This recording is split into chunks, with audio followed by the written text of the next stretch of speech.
We've entered the golden age of crypto building, where we finally have the tools, and now it's about entrepreneurs coming in and saying, how do we use these tools to make 10x impact for businesses or to build new consumer experiences that were previously completely impossible? And the moment is now to break through, because we've done the infrastructure work. The tools are in place, the stablecoins, the chain, and now it's about putting it together into that magical experience that grows like wildfire across the world.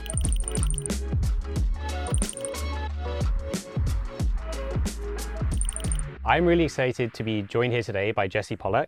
Jesse is the founder of Base, which started life as Coinbase's blockchain, but has since expanded into essentially the everything app for crypto, right? You can use Base to trade crypto, store your own crypto, and build community with other people in crypto. Thanks so much for being here, Jesse. Thanks for having me. The reason Jesse's here is that Y Combinator and Coinbase are together putting out a joint request for startups building in crypto. We both believe that there's never been a more exciting time than right now to build in the crypto world. And we're going to talk about some of the reasons we feel that way and what are some of the specific ideas and areas that we think founders should be paying particular attention to as they go out and build really awesome crypto products and services. Okay, Jesse, in our request for startups blog post, we mentioned this progression from this idea of Fintech 1.0 through to Fintech 3.0. Maybe you could talk us through how you think about that. So I think about Fintech 1.0 as the 90s, things like PayPal, where consumers for the first time got comfortable paying for things online. I think about Fintech 2.0 as this wave of the last decade of startups that built on top of the existing legacy financial system to deliver friendlier consumer experiences with money. Now I think about Fintech 3.0 as the opportunity to rewrite it all, to basically start from the ground up and say, how do we make the financial system work better for everyone by building it on top of the programmable software platform that includes money and is crypto? Okay, Jesse, so AI had its sort of magic moment with the ChatGPT launch. Do you feel like crypto is maybe going through its own ChatGPT moment right now? Candidly, no. And I think the reason I say no is because if you ask a friend or family member, I don't think they'd say, oh yeah, I have had a magic moment with crypto. I think instead they might be fearful. They might not actually know what crypto is doing on a day-to-day basis. And so the thing that's powerful about that is that that's the best time for us to be building and the best time for YC entrepreneurs to be trying to break through. And the moment is now to break through because we've done the infrastructure work. The tools are in place, the stablecoins, the chain, and now it's about putting it together into that magical experience that grows like wildfire across the world. What exactly has changed? What exactly has developed that makes it feasible to build this technology today that wasn't possible even like 5 or 6 years ago? Yeah, so when we're thinking about building crypto apps, we're building on top of a stack. And that stack has a few different components, but the ones that I think have really progressed in the last few years are a few. So the first is chains have really matured. And you can kind of think about the chain as the programming environment where you're building all of these applications. So to AWS, the chain is kind of the next generation of that, where you can imagine you write code, it runs on this globally distributed computer, anyone can access it and participate in it, and that's the substrate where you can build. And the problem that we had with the chains 5 years ago was you could do that, but it was slow and expensive. And so when you were trying to build an application and you wanted to maybe send a stable coin or you wanted to enable someone to create something, you'd have them try and send $5 and it would cost $5. Yeah. It's like that doesn't work for building a consumer application. And the thing that has shifted over the last few years is that those costs have come massively down. And whether that's with Base or Solana, we actually have this scaling that's happening where now you can build those applications and instead of it costing $5 to do something, it costs 0.5 of a cent or 0.05 of a cent. And that opens up the aperture of what's possible. Yeah, I think this was like the classic criticism of crypto years ago was just, hey, like, okay, like it sounds cool, but actually it's like cheaper to send a wire transfer than like the gas fees on like certain chains when they're congested. 100%. And we think about this as the broadband moment for crypto, where when we were in dial-up of the internet, you couldn't have the applications that exist today. And then gradually we scaled the throughput, scaled the bandwidth, and that led to these new breakout experiences that really powered the growth of the internet over the last 20 years. One thing I think people hear about, but they might not always understand in detail, is like the difference between a layer 1 blockchain and a layer 2 blockchain. Yeah. Do you give like the audience a little bit of explanation, like what exactly is the difference and what did layer 2 blockchains unlock? Yeah, so when you're thinking about a layer 1 blockchain, the way I think about this is really that it's a piece of infrastructure that sits at the bottom of this stack, right? And the big ones that people talk about and use and kind of are adopting today are Bitcoin, Ethereum, and Solana. And they all play different roles. They're all complementary in different ways. But they all play this role, I think, at the base layer of being maximally decentralized and trying to make it so that they are a global platform that's a piece of infrastructure that anyone can build on without being fearful of being censored. And that's this really important substrate because you need that decentralization to make it so that no one company or one country can kind of co-opt what's happening on that platform.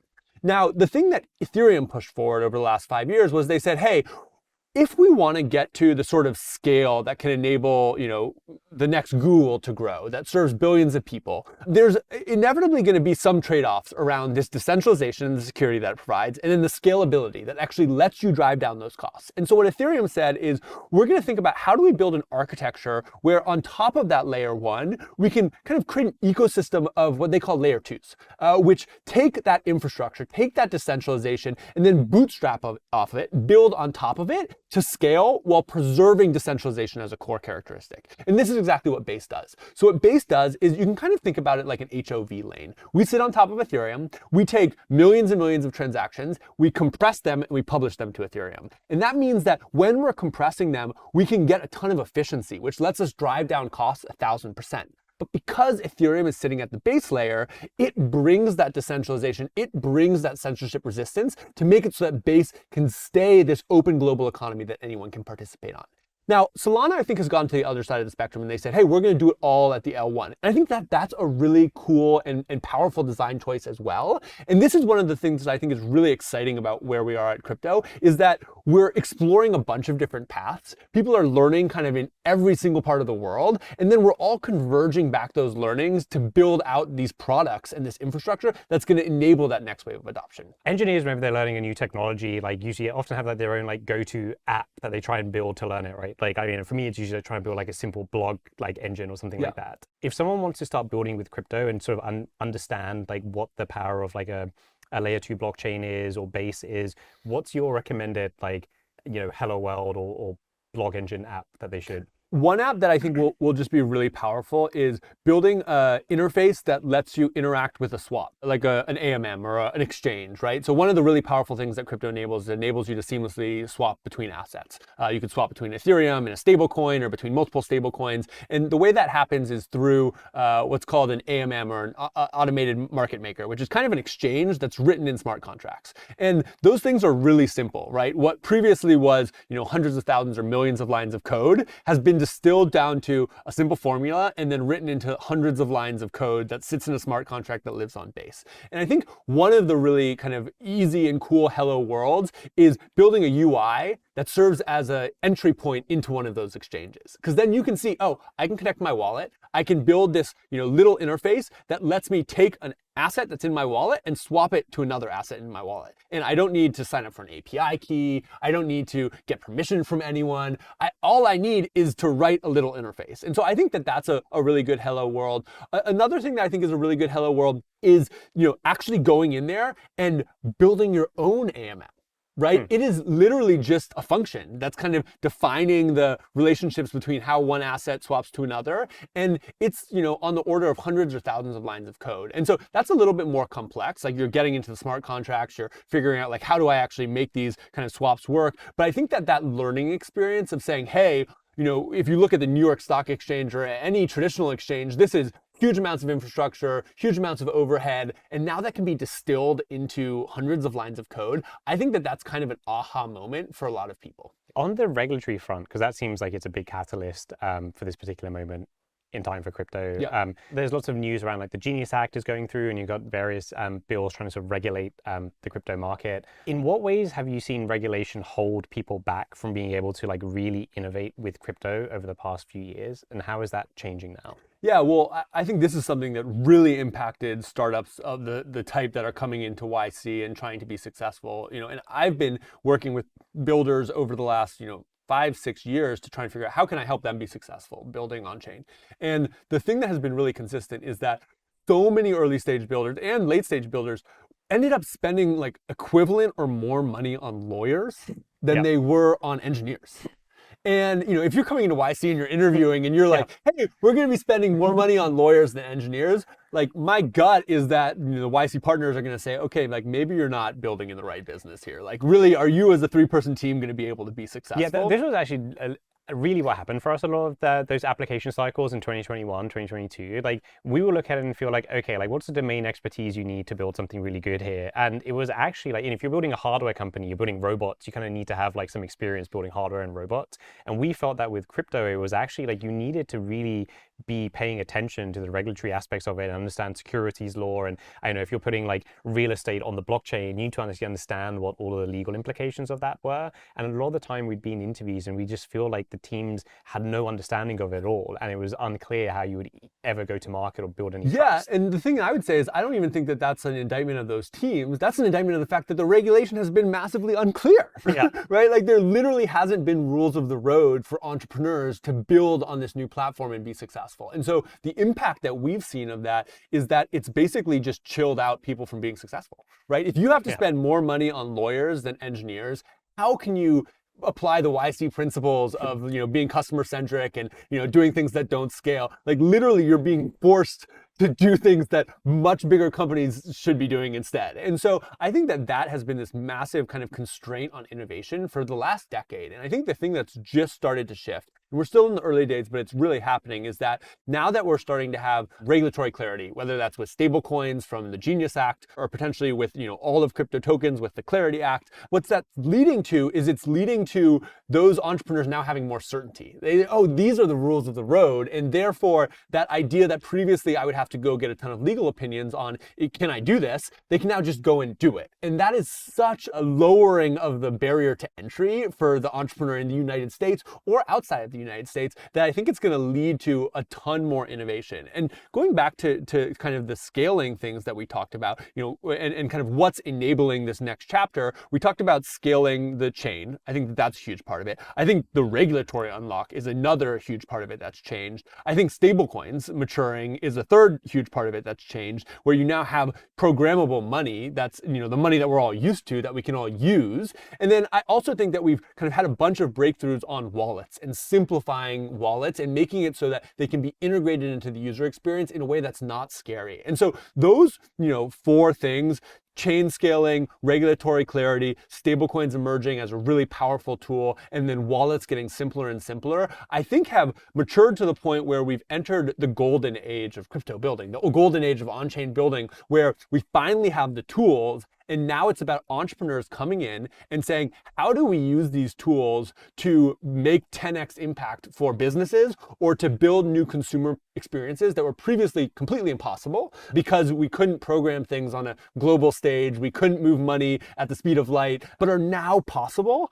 And how do we actually use that to create this value? I want to talk about stablecoins more. So like you mentioned those, that so far it seems to be outside of trading like the killer use case, specifically within the Y Combinator community in our portfolio of companies. I was just looking at this, some of our fastest growing companies at the moment, the AI companies definitely get lots of attention, but we have companies like DollarApp in LATAM, Aspora in India. These are essentially neobank services that are really built around stablecoins, and their growth rates are incredible. I'm sure you guys have seen this at Coinbase too. Let's start with this. Why have stablecoins taken off in this way? And actually, I'm curious, as someone who's been around crypto for so long, has it surprised you? Did you think it was going to be stablecoins all along? I don't think we thought it was going to be stablecoins all along. I mean, I remember when we launched USDC, I was in the war room at Coinbase. We launched it in collaboration with Circle. I think at the time we felt like we got to go do this, but we're not really sure what's going to come from it. And candidly, like the first 2 to 3 years of USDC, we had launched it, but it didn't grow that much. Like it took us a while to get to $1 billion of issuance. It took us a while for people to be like, oh, this is a meaningful thing. Now,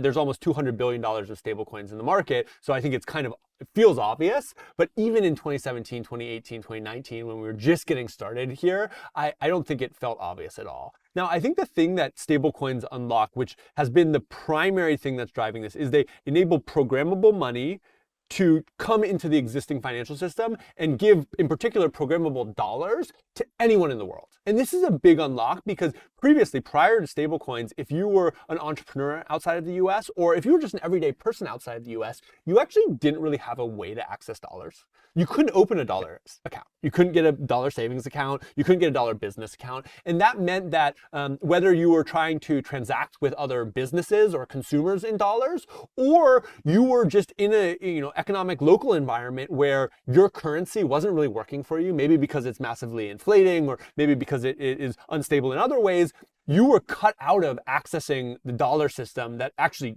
did work pretty well. And so I think the first big unlock that stablecoins has done is basically said, okay, now everyone in the world can access dollars, and not just can they access it, they can build with dollars. And they can build with dollars on this new programmable platform where those dollars can move instantly, globally, and basically for free. And so that, for me, I think was the first thing. Now, there's a ton of other things that stablecoins are going to unlock, but that alone was a 10x, 100x improvement for hundreds of millions of people around the world. And I think it's the thing that's led to this growth of from zero to almost $200 billion of stablecoins in the world today. Yeah, and it seems that, that maps up pretty well with what we're seeing, which is where, like, in particular, these sort of like the neobanks, the Dollar App and Aspora, like the killer use case really seems to be remittances and sending money internationally, like instantly, cheaply. Yes. What are some of the other like applications of stablecoins that you're personally really excited about, or do you think builders might not recognize or as great opportunities? Well, this is one where I think that there's an opportunity that runs counter to the narrative, because there's a ton of excitement about dollar stablecoins, and I'm really excited about dollar stablecoins. I think there's so much more that we can do with them. But at the same time, as I've talked to builders and as I've talked to regulators and businesses in countries around the world, so many of them have excitement about dollar stablecoins because they solve an immediate need. If I have inflation in my country, I can now save in dollars, and that helps me, have a more stable savings account or more stable business account. At the same time, when I talk to those folks, I think that there is an intuitive feeling of, oh man, we have our own local economy and we don't want that economy to be dollarized, yep. Right? Like if I'm in Kenya or Brazil or Nigeria or Indonesia, we have excitement about building our own local economy on the Brazilian real or the Nigerian naira or that kind of excitement about investing in one's local economy. And then the I think kind of intuitive feeling of, ooh, there's this tension between getting the value from dollars, but also not having dollars dominate in a way where they crowd out the local economy.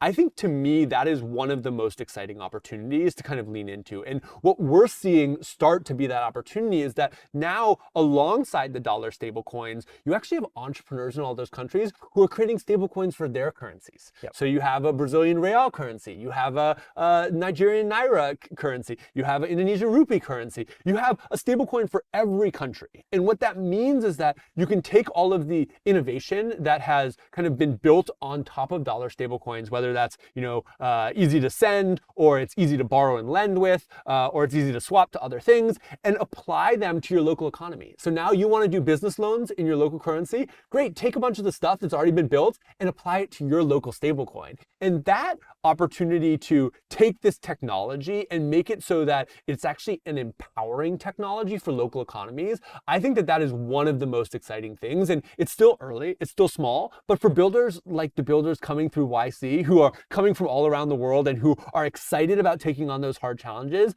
I think that that's going to be a place where there's massive amount of opportunity for impact. So for those founders and those builders in those countries, it maybe isn't clear in each of those markets which the winning stablecoin, like in the US it's USDC, but like in those markets it might not be clear. So do you think those builders should go out and try and should they start their own sort of Circle, Coinbase consortium and launch a stablecoin, or should they try and pick which they think is the winner and build around that? I think both, right? And you're going to have entrepreneurs that want to pursue different things, right? If you're starting a local stablecoin, it's going to look like working with the government and working with banks and figuring out how do you do custody in a secure way. I think that's a massive opportunity. And we actually just put out a request for builders for Base, where it's like, we want to talk to entrepreneurs in every single country in the world who are doing that work, because it's so important and we want to support them and help them be successful. Now, at the same time, a lot of builders might not be excited about that, right? They want to be building product instead of building the relationships with banks and figuring out how to custody. And I think one of the really, really powerful things about crypto is that it's built in such a way where it's composable, right? And so if you build around one stablecoin and then another stablecoin starts growing really quickly and you think it's actually gonna be better for your business, it's not gonna be that hard or that expensive to say, okay, great, now let's support that other one too. Because again, they're all running in the same computer and they're all programmable. And so you really can build systems in such a way where both can plug in. And so I'd say if I'm an entrepreneur who maybe isn't interested in starting the local stablecoin, but does want to be building solutions that use local stablecoins, I'd think about, how do I build my solution in a way that works with all of these stablecoins? How do I make it so it works with dollar stablecoins too? Because I think that kind of flexibility, that's actually what consumers and businesses are going to want. They're going to want the ability to have my, payments app and be able to save in dollars, save in my local stablecoin, swap between them, earn interest on both, borrow with both of them. And I think really for the first time that's actually possible with crypto because it's all running on this programmable platform. YC's next batch is now taking applications. Got a startup in you? Apply at ycombinator.com/apply. It's never too early, and filling out the app will level up your idea. Okay, back to the video. How about for like US-centric builders? How should they think about the opportunities to build in stablecoins right now? And maybe bit of a segue here, but I know that Coinbase just launched like a commerce payments protocol with Shopify. Yes. How does that tie into this, and how does that create opportunities for founders in the space? Now that we have the fast chains, we have the scaled stablecoins, we have the mature regulatory environment, we have the easy to use wallets, I think the opportunity is basically looking at every single part of the financial system that exists today and figuring out how do we turn that from legacy systems that in many cases are 50 to 100 years old into programmable smart contracts that live on chain. And you can look at every part of the world and be like, wow, look at this system that is written in Cobalt that, has millions of lines of code, that has all of this cruft, that has massive fees. Can we write that into a smart contract that's 500 lines of code? And the answer is yes. It's literally yes. And this is exactly what we saw with Shopify. You're talking about, this commerce payments protocol that we built that lets any Shopify store in the world accept USDC on Base from anyone else in the world. And the thing that we did to unlock that was we embedded with the Shopify team. And, shout out to Toby and Shopify. They came to us and said, we think the moment is now for us to look at all of our existing acceptance systems and figure out how can they be rewritten in smart contracts. And what we did over a 9-month period was exactly that. We went into their systems, which are literally millions of lines of code, where they're doing things like escrow, they're taking taxes, they're doing, fees, tariffs, they're doing refunds, chargebacks, like all of this business logic around accepting money for a good, which, for most of us, I think is kind of behind the scenes, but for a business like Shopify, like it is the scene. It's the thing that you're doing. And they said, okay, how do we now translate that into a smart contract? And the crazy thing is that after 9 months of work, we translated into smart contract, and that smart contract ended up being about 1,000 lines of code. Huh, interesting. So literally, like stuff that previously was 1 million plus lines of code is now 1,000 lines of code because it's 1,000 lines of code running in this open platform computer where you have money built in, you have stable coins built in, you have the ability to do escrow, you have the ability to do fee splits and value splits between all these different parties, all natively in the code. And I think, still a ton more work to do there, but the mental model that entrepreneurs should be taking is there are opportunities like that in every single part of the United States and global economy. Yeah, I think like one of the lazy criticisms of crypto has always been, it's like, oh, it was supposed to be a decentralized system, but then you need chargebacks, you need escrow, and now we're just like reinventing the same thing over and over again. There's no innovation here. It's clear why this is better for Shopify and Coinbase. Like, this is like way more efficient. It's gonna be faster, cheaper, and a better user experience. How about again for the founders though? How do they build around this protocol, and what are the opportunities for them to capture value for themselves? I think it's a really interesting and important clarification, because I do think sometimes people look at this and they say, oh, like, is this giving up the core values of crypto? And from where I sit, the place where decentralization is really, really important is at the very bottom of the stack, right? You need decentralization at the Ethereum layer, at base, because what that enables is it enables this global platform that everyone can come and participate on. Yeah. Now, on top of that platform, the thing that we're seeing is that if you just myopically say, okay, now not only does the base layer need to be decentralized, every single thing that goes up and down the stack also needs to be decentralized, you're basically throwing out what we've learned about building businesses for the last 100 years and saying, oh, no, like that stuff's wrong. And actually, like, it's right. Like, Shopify is the world expert at commerce. And so we should probably listen to them and say, hey, what if instead of saying they don't know what they're talking about, we say, no, they know exactly what they're talking about, and they can figure out how to use these new tools and that decentralized platform at the bottom to build their existing systems in a way that is more efficient. And so I think the opportunity for entrepreneurs is basically saying, okay, let's say I'm a business that needs to do acceptance, or I'm building a product that needs to do, merchant acceptance. How can I take a tool like the commerce payments protocol and use it to build an acceptance product that is 10 times cheaper and 10 times faster than other acceptance products on the market? And there's going to be so many opportunities like that, whether it's with acceptance and merchants, or it's with lending and borrowing, or it's with other forms of credit, or it's with trading. That mental model of, we now have this new platform, how can I translate it, lower the cost, lower the barrier to entry, deliver that 10x better product, and use that to disrupt incumbents so that I can go and get more market share. I can build a more important business that actually changes the world in a bigger way. I think that's the mental model that entrepreneurs And who are some of those incumbents that founders should have in mind when they're thinking about disrupting? Can you say that? I'm not going to name names, but I think if you look at the way the internet works today, the internet originally didn't have money programmed into it. Right? And so what ended up happening is you basically had to figure out, okay, how do we add money to the internet? And what that led to is you have a small number of intermediaries who played the role of bringing money into the system. It theoretically was supposed to be a native protocol, right? But literally, it was supposed to, right? We were supposed to have payments in it, but then we decided not to. And so that led to this point where you have these intermediaries, whether they're payments networks or social networks, that have basically said, we're going to play the role of bringing together these two-sided markets. The payments networks are buyers and sellers. The social networks are creators and consumers. We're going to sit in the middle and we're going to mediate the transactions happening between them. We're going to enable the buyer to buy something from the seller. We're going to enable the consumer to interact with the content from the creator. And we're going to take a fee for that. Because when we build that network effect, we're going to actually have proprietary access to it. It is our network effect, and then we're going to monetize it. And I think the thing that's shifting with crypto is those network effects are being turned inside out, where it's when we're onboarding people on chain and we're bringing them into these new systems, they're actually entering an open network, where when you join the network, anyone can now start to participate. And so if you have stablecoins, you can do a payment to someone else with stablecoins. And that's not mediated by one payment processor that's, checking out every debit card and credit card that's going through the system. It's sitting on an open platform that anyone can build into and anyone can participate in. And so I think the thing to look for when you're an entrepreneur right now is, where are those really scaled network effects that have been built up around intermediaries who are intermediating transactions, whether those are social transactions or commerce transactions or financial transactions, borrow, lending, trading.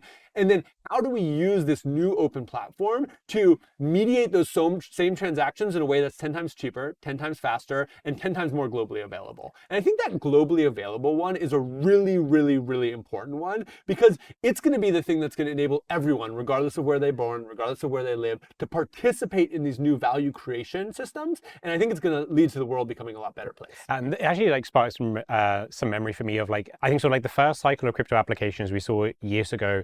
A characteristic that we also often felt of some of the teams, probably the weaker teams, is that it felt like they were putting the crypto solution in ahead of the problem, and it was sort of like hammer searching for nail. Yeah. The thing that's been really exciting about some of the stablecoin companies that have broken out, I think, is that it's not even clear that their users know that they're using stablecoins per se. It's just a technology from their perspective. It's oh, now I can send money back from India to the US instantly, it's way cheaper, the user experience is great. And I think our advice to founders would definitely be look for those sorts of opportunities where you understand the technology deeply enough. You've read the commerce payment protocol paper, you know how this all works, but you're looking for like actual problems, and the users might not even be aware that you're using crypto to solve their problems. Yes. But I think that's usually a better approach to finding good startup ideas. 100%. It's all about how do we solve real problems for everyday people, for everyday businesses. So if we zoom out, like you could, stablecoins are essentially just like one type of tokenization. Maybe could you explain what does that actually mean to sort of tokenize something? And then are there other types of assets you're excited about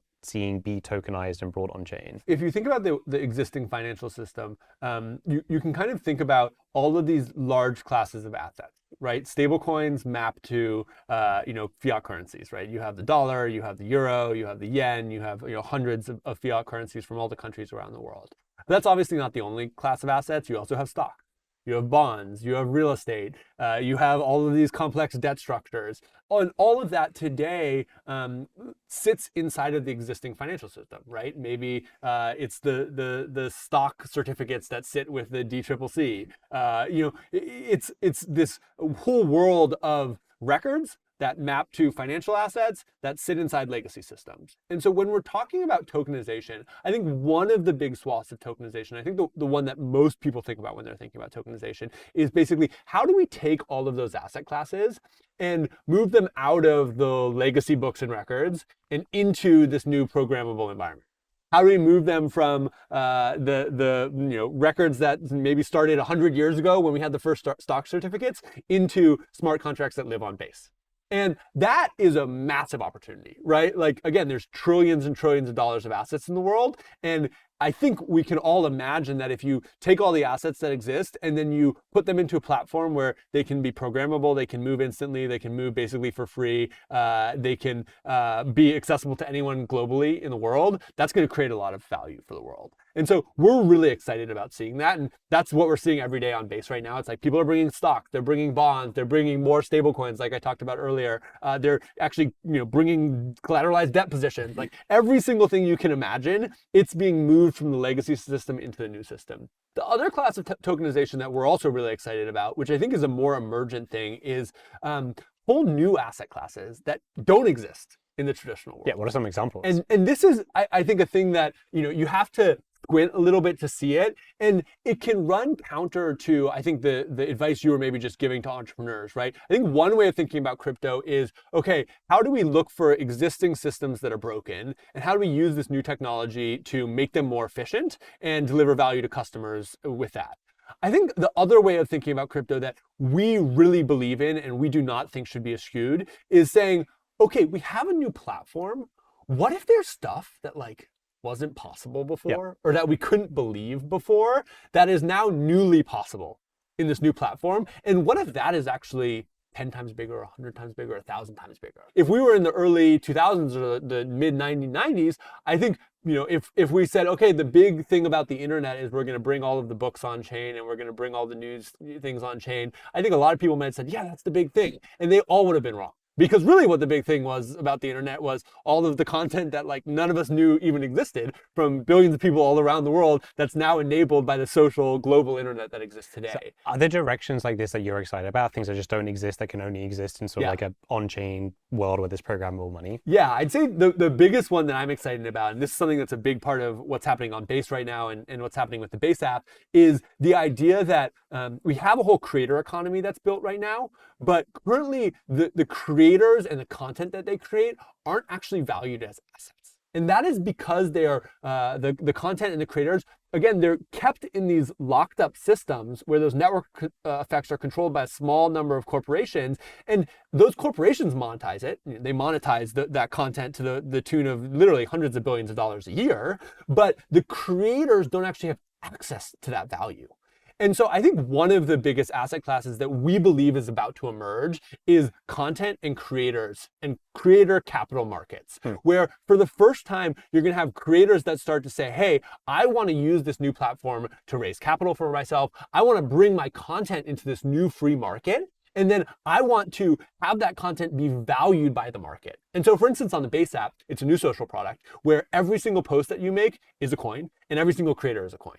And what that means is that the content and the creators are getting valued in real time. So when I post, I get tons of people trading that asset, just like they're liking and commenting on Twitter or other social platforms. And what emerges from that is a value for my content, which I can then monetize by borrowing against, lending against. I have a whole suite of content that now is literally valued in the free market. And then B, there's all of these offloads of value from every single trade that get routed back to me. And so what we're seeing happen is that when creators bring their content into the free market, they make more money. Because now that content isn't being taken by someone else. Yeah. It's being owned by them and they're actually benefiting from it. And so for us, when we look at the internet today, we can see that that's what powers it, but we can also see that it's not an asset that's realized for creators. And so we're so excited about bringing that into this new platform and actually making it something that people can access. How about, let's just talk about like sort of the founders and the teams themselves. I mean, Coinbase is unusual in that you're both a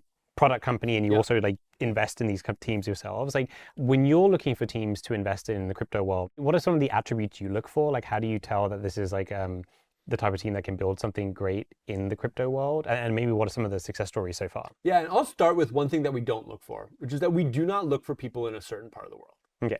Because one of the superpowers of crypto is that everyone's on a level playing field. Whether you're in the United States or you're in Nigeria or you're in Argentina or you're in Indonesia, everyone has a fair shot because they have access to the same economic platform and they can participate in this global economy that we're building. So that's one thing we're not looking for. Everyone can build on Base. Everyone can participate in this next wave of innovation. Now, in terms of things that we are looking for, I think that they honestly mirror YC a lot, right? We're looking for a small team of people who are builders. Right? It's like, do they actually have the skills? Yep. We almost never see it work where it's like, I have an idea and I'm going to farm it out to someone. Yep. You have to be a builder. Yeah. And whether that's, writing the code or building the community or creating content, doing the work and being in it every single day is the only way to build a successful product, a successful startup. Yep. So that's the first thing. I think the second thing that we're looking for is we look for people who understand the technology, right? If you want to be someone who breaks through and actually delivers that 10x improvement, you need to see the connection between how can I solve this problem with this technology? And that requires understanding the technology. And so doing that work to write your first smart contract or build the interface to a DEX, that is the learning that then builds the muscle for having those intuitions around, okay, here's the opportunity that's going to enable me to kind of break out in the next way. So that's the second thing that we look for. And then we have this phrase, which is that we look for people who are based. And what that means to us is it means that they work hard. It means they do the right thing. It means they push boundaries with creativity. They're willing to take risks. It means that they put the team over the individual. Like they want to go and do something that's bigger than just themselves. And that value set is again and again the sort of people that we love building with, because they're the entrepreneurs who show up day in, day out, when it's hard, when it's easy, when people don't believe in them, to try and make the world a better place. Another area that's obviously capturing lots of attention right now is AI, and we're just seeing all these magical AI companies building great products and growing really quickly. It seems like AI and crypto should be a very natural fit with each other. So maybe can you talk a bit about that? Like, where do you see the opportunities for those two technologies intersecting, and maybe how does Coinbase think about the opportunities for founders there? I think it is a special thing that crypto and AI are growing up together right now. Yeah. Because when you look at the problems that AI has, I think you can solve a bunch of them with crypto. And two of them stand out to me. One is, in a world where AI proliferates, it's going to be really hard to know like what's real. And crypto provides a level of hardness and verification that I think can connect to AI in a way that solves that problem. It's like, if you have millions and millions and millions of things being created, being able to use crypto rails to authenticate them and verify them and say, hey, these things are connected, these things are real, I think that that's going to be a huge unlock. The other one, which I think I'm maybe more excited about, is that AI is about programmability. It's about enabling agents that at their core are computers and writing software and reading software and consuming software. And what better substrate for those agents to be operating on than money as software? Yeah. right? If I'm an agent and I want to be sending money to other agents or transacting, I want to be using something that's natively built for me. And I think that's exactly what we're seeing happen with crypto right now, is that crypto is plugging in as a platform that enables agents to transact natively. So instead of going and trying to operate in a browser over the legacy rails, they just call the smart contract and it does the thing that they want to do. And so I think that that kind of substrate of crypto serving as a platform, both for verifiability and money, that agents can then transact on top of as their native substrate, it's going to be hugely powerful. Yeah, it totally maps onto what we've seen in AI too. It's like people, you sort of anthropomorphize the agents a little bit, and it's like they actually, to do the work, they need like their phone number, they need an email inbox, like they need a browser that they can like actually use. And so yeah, it makes total sense that they would have their own wallet, and that would be a crypto wallet. I have a question for you, which is that, you've talked to a lot of companies, I assume, through the interview process that are doing crypto. What are the crypto companies that have stood out to you as like exciting for YC, and what are their characteristics? Yeah, I mentioned a couple of them, like Dollar App, Aspora, sort of both in sort of like I would say like neobank built around building a new experience for their users with stablecoins in particular, but just more generally a better experience for users in those countries. I think a really interesting one that I've personally been involved with that I'm excited about is called Courtyard. And they started out as a sort of a collectibles marketplace, and what I think they were doing was interesting and innovative, is that they wanted to like actually verify that the collectibles were like authentic, and so they would actually manually verify that like the baseball card was what it said it was, or the collectible toy was what it said it was, and then put that onto sort of like the blockchain as just like immutable proof of the authenticity, and then sell that on the marketplace. Another question I have is, you've now seen the arc of lots of startups being built. What would you say to crypto builders who are like, we've been here for 15 years, it hasn't happened yet, like we're tired? Yeah. Very good question. This time is different. It really does actually feel like that. It does. YC's philosophy, first and foremost, is just like fund the best teams and fund the best founders. And there's a particular DNA of founder that we want. It's like Brian, it's like you, it's like very like technical, like technically minded engineers who are willing to go out and learn about customer pain and business to the extent they need. And I think the reason I'm most excited about stuff now is just, I think there was a period of time where crypto wasn't attracting all of those people. And it was sort of a mix. Some of them have always been there, but then there was also just a lot of people who were there for like the speculation and basically trying to make money really quickly. And I think now is the first time I feel really that the stars are aligning, where like you're seeing like really strong technical teams who want to solve like real problems, actually sort of paying attention to the space. And I think it is largely what you said, actually, like the chilling effect around the regulatory environment on this stuff, I think just scared away a lot of those people. And now it feels safer to build in the space. And so we're just like, I feel each batch we're seeing like people coming in. I think stablecoins are sort of like the obvious entry point into it, because it's like, the most clearly regulated space and the most clearly sort of understandable use case. But I think you extrapolate that line out forward, like 12, 18 months from now, we'll just be seeing more high quality teams, especially of that sort of like YC and Coinbase DNA, like working on crypto ideas. Yeah, the builders are getting better and better. It's awesome. Maybe do you have some closing advice for some of the technical founders out there who want to build in the space? Like, what's one bit of key advice you could leave them with? Yeah, my advice would be, come up with a thesis of what you think is broken, and then show up every single day trying to either prove or disprove that thesis. That work of showing up, talking to customers, and doing it is going to be the thing that leads to the successful startup.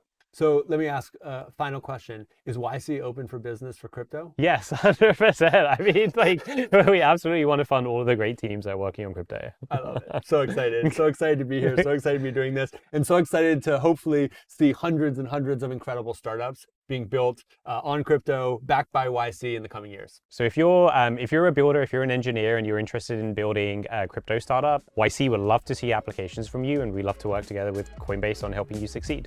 Thanks so much for being here, Jesse. Yeah, thanks for having me.